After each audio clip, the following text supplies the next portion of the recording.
It is 20 degrees outside, and a commuter presses the power button on an electric scooter. Nothing happens. Across town, another rider on the exact same model hums quietly over packed snow, completely unbothered by the freeze. Two identical machines in the exact same weather yield completely different outcomes. Navigating a winter commute does not come down to luck. It requires an active understanding of the engineering limitations sitting right beneath your feet. Surviving the cold means recognizing exactly how freezing temperatures break down the vehicle's underlying physics and chemistry. The first hazard is immediate power loss.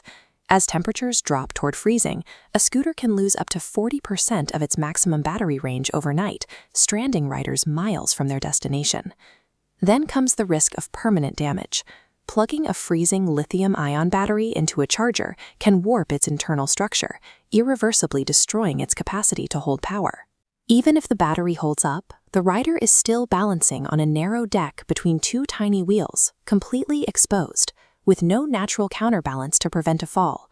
First is chemical failure, then electrical damage, and compromised stability layer together. What is usually an effortless, dry pavement commute becomes a complex engineering problem. The root of the power issue lies inside the deck. Lithium-ion batteries do not rely on dry electrical wires. They run on liquid electrochemistry. Inside this cross-section, lithium ions move freely through a liquid electrolyte to generate power. But exposed to winter air, that liquid physically thickens. The once smooth cath turns to sludge, slowing the ions to a crawl. That sluggish chemical reaction is the exact mechanism that instantly drains the scooter's top speed and maximum range on a freezing morning. This vulnerability exists because lithium-ion chemistry was never designed to operate in outdoor winter environments.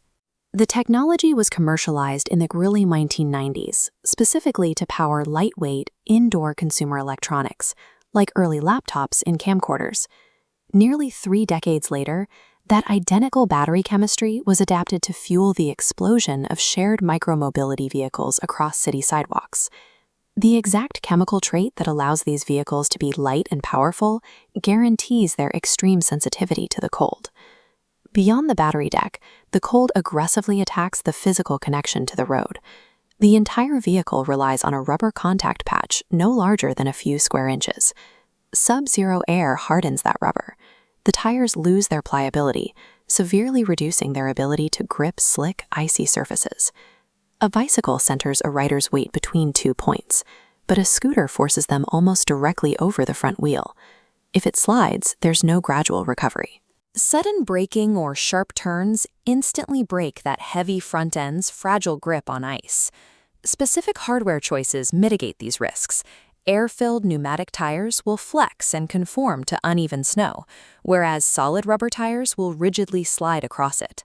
Models equipped with dual braking systems offer gradual, controlled deceleration. Larger battery packs provide a massive energy reserve, absorbing chemical efficiency losses caused by the cold.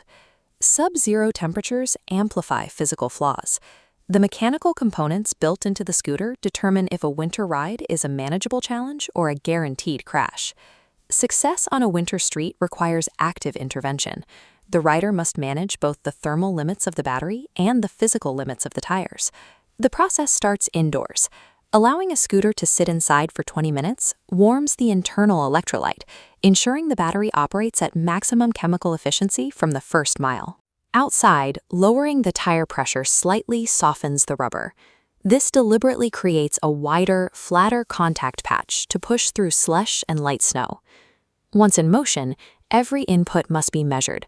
A gentle squeeze of the brake or a slow twist of the throttle keeps the tires within their narrow margin of grip. The rider's physical state dictates reaction time. Cold hands move slowly. When navigating ice, the split-second delay caused by frozen fingers drastically extends braking distance, making windproof gear a mechanical necessity.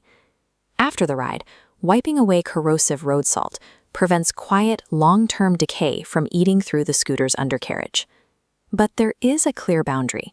When a route is buried under heavy snow, coated in black ice, or blinded by a storm, the physical capabilities of the vehicle are completely exceeded. No combination of specialized hardware, careful inputs, or thermal management can compensate for zero traction and zero visibility. In those exact conditions, the only safe choice is leaving the scooter at home. Engineering will continue to push the boundaries of battery capacity and tire compounds. For now, navigating the winter commute requires humans to recognize, respect, and yield to the absolute limits of their machines.